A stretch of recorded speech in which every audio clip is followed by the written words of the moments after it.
In this quick video, we're going to get a rare look into the progression of cell building on a very specific set of cells inside our observation hive. You're going to see one of the most amazing cells I've ever seen. I don't think I've ever seen one like it online. In our 3-week inspection, we identified 2 cells on our top bar comb that had been closed up with drones. We also identified adjacent cells that had larvae in them.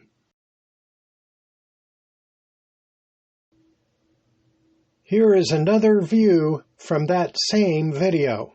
Notice the 2 cells.